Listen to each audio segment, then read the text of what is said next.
Gender Discovery Center at the Nairobi Women's Hospital as the Executive Director. I've been working at the center from 2005 February. The Gender Discovery Center works towards prevention of gender-based violence and response to gender-based violence. So this is for the survivors and their families.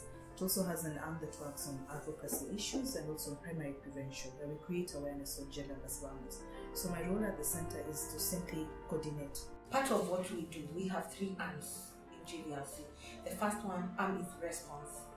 And after response, we have prevention and we have advocacy. This is where we offer free, comprehensive medical management to survivors of GBV. Most of the clients that we get here, they end up being walk-ins. So they walk in, they're brought in, but in special cases, sometimes the client may be for their safety, or they're not able economically to get to the hospital.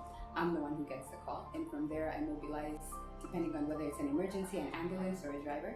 I'll go out there, I'll assess the situation, I'll make sure that they're stable.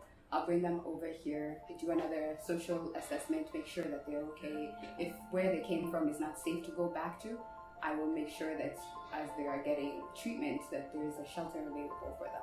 Mtoto alikuwa amedungwa na kisu, na hiyo time nilipata kama nimeenda job.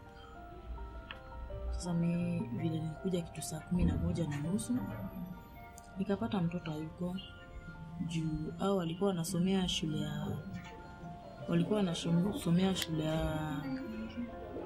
ya Kanjo. Sasa vile walimu walikuwa on strike, sasa watoto hapo wanaenda shule. Watoto walikuwa wamechukuliwa juu walimu wao walikuwa strike. Sasa wengine wako wameweza kuenda shule, lakini sasa kwa kutafuta singeweza kukaa nao kwa nyumba, ilibidi tu niende niwatafutie. Sasa kurudi ndio nikapata mtoto amechukuliwa. Lakini naweza sema ingekuwa watoto wangekuwa wanaenda shule, mtoto wangu angepata shida kama hiyo. My name is George Kariuki. I have worked with GVRC since 2005 when I was a bar manager. I was taking my breakfast. I got the information from the Radio Kameme that there is somebody who needs help because he was sodomized, and after being sodomized, he was put a knife at the back and also a carrot, and he went to the nearest hospital and he was treated, but they were unable to treat him very well.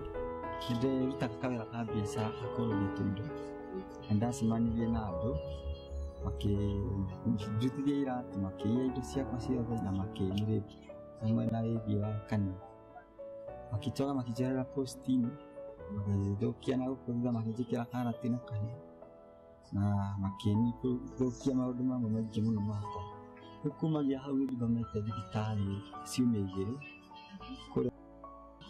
kuma murira janite njukite guku Nairobi National Women ndamukira urigitani athondekwo wega riu thakame ndeka ino ndiraura nindirahe irio gya kuria na gya kunyua ndi safe muno na njira nene to tuko ndaciothe gutiri hindi matoka kundehera uhoro wa kudigitari. First, just talking about gender-based violence, people see it as a women's issue. So then you don't want to touch that. Earlier I was talking to a friend of mine and we were talking about how, I was telling her how people think even just discussing sex is a taboo. It's not, so demystifying such and having such dialogues and conversations, I think is where it needs to start from.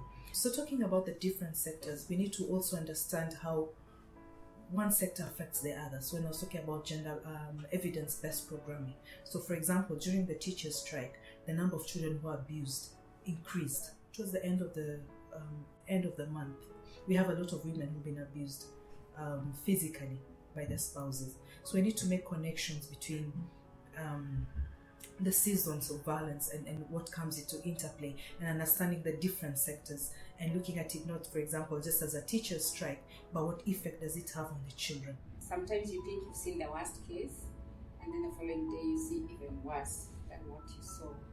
But one case that stands out for me is a child that was abused by the uncle after the parents died, and this person did not talk about it for like 6 7 years, and then they came and saw us, and we did what we could for that young person. And then it happened again. They were abused again, and this time even worse by strangers, and worse in terms of the injuries. Yeah, so that stands out for me, and we are still working with that client.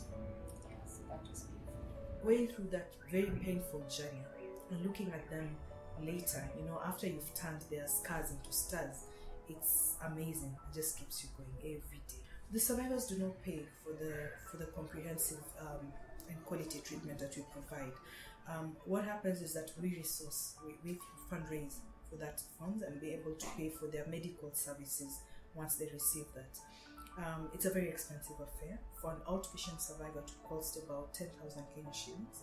For an inpatient survivor, it can go even up to 1 million, because then the cases that we receive are really severe. So that's been a really big toll on GVRC. So we'll sit and fundraise through different events, through support from different corporates and international organizations. I just come so that I can be there for that one person. Yeah. It's not the multitude that matters, just that one person, at least one. Yeah, just so that I can see them bring back meaning into their lives. That drives me.